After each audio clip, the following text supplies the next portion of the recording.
Y ayer les informábamos acerca de la desarticulización de una rosca mafiosa. Hoy existen nuevos datos. Roberto Coronel tiene más detalles.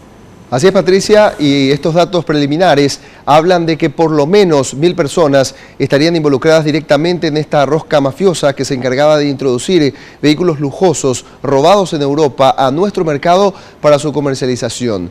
Las hipótesis también señalan que estaría involucrado el narcotráfico en esta asociación criminal.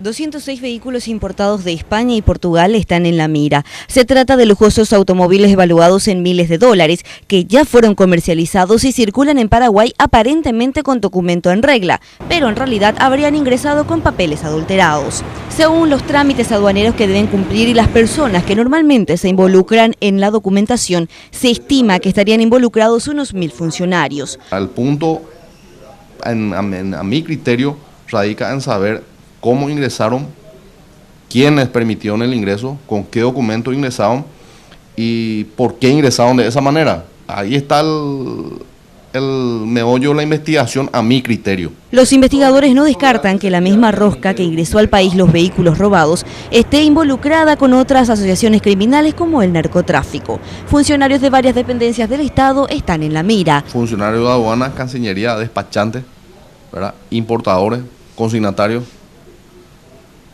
Toda una variedad de gente.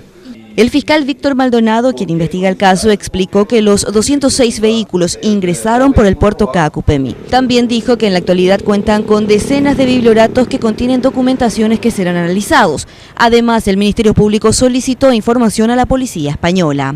Existe un mecanismo con España al cual se recurre, que es la cooperación jurídica internacional, mediante el cual se solicita la remisión vía Ministerio de Justicia y Trabajo, a los efectos de que tenga la suficiente fuerza y validez en un eventual proceso y eventual imputación.